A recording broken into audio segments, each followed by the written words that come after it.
So you want to host a dinner party. Hi, my name is Mahek Naresh. I'm a reader and a writer, and last year I became a dinner party host. On a whim, in the middle of January of 2025, I decided that that was the right time to start hosting monthly dinner parties. I had grown up with a mom who had hosted so frequently and throw these beautiful, wonderful parties. But I was in a much different space in my life. I started observing these dinner parties that my mother would host when I was very little.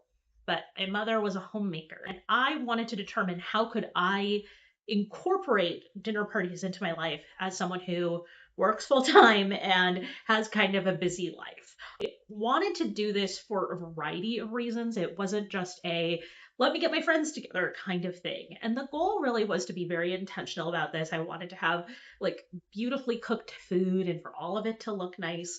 But what started as a kind of run of the mill idea, resolution that made sense to me at least, turned into a lot more of a dynamic process, and I enjoyed it so much. And a year in, this weekend, I'll be hosting my next dinner party. And so I'll have hosted a full year of dinner parties.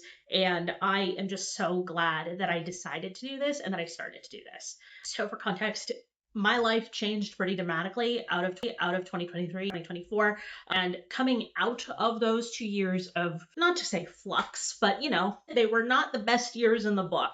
But because of that, I really wanted to spend some time cultivating my life. And that meant getting back into reading, getting back into writing, but also building up my friendships in a way that made sense to me. I have so many wonderful friends who are local to me. I've grown up and lived in the same town my whole life. And so because of that, I have friends that I met when I was 8 years old and friends who I met 2 years ago. And all of these people I put in a group chat and I proposed the idea to them. I said, I want to host monthly dinner parties. This is my New Year's resolution. Come along for the ride. And the first dinner party, I had a fully cultivated culinary theme. I did Middle Eastern food. I made everything from scratch. And about 8 people came to the first dinner party, a total of 10 people in this group chat. What started as kind of a fun idea, oh, I'll host monthly dinner parties and they'll be, very polished, turned into my friends saying, what if we chose the theme every month? And that was actually something that was really valuable to me because it gave me the opportunity to let go a little bit of the control of it being perfect. I'm kind of a perfectionist. I know that about myself. When it comes to my personal life, my professional life, I want to get things right the first time. I have the humility to acknowledge that I'm not going to get it right the first time every time. But at least for me, I really wanted everything to be perfect. And that meant my house had to be perfectly clean. My food had to taste perfect. And kind of letting go of that control and letting my friends pick the theme every time gave me the opportunity to just let things be. So we got kind of unique with the themes. Once we did brunch for dinner. Another time we chose Irish food for March and for St. Patrick's Day. But the kind of joke was that we were going to watch a shot-by-shot refilm of the Shrek movie that had been put together on YouTube. It was all sorts of different things that I wouldn't have thought of, but that my friends and my community built up. Not every dinner party had 10 people coming to my home. Some of these dinner parties had as few as 3 or 4 people, but these 3 or 4 people are still my core, close, wonderful friends. And so it didn't really matter to me if 10 people were in my living room or there were 3 people. At least for me, one of the things that was really interesting was that I don't have a dining room. I have a little dinette table. I would sometimes put the appetizers on, but I don't have a dining table. I have a pretty reasonable sized condo, but there isn't room for me to host in a traditional way. I think that it's a testament. I love Chelsea Fagan and her book on hosting and her series on hosting because she really shows that you can host in a small space. She lives in New York City, and while I am not as confined as that, my home is still pretty small to the point where I do have to borrow chairs once in a while if it becomes 10 people who are coming over. I love hosting. It's now kind of part of my life. I didn't think that I would enjoy it nearly as much as I do.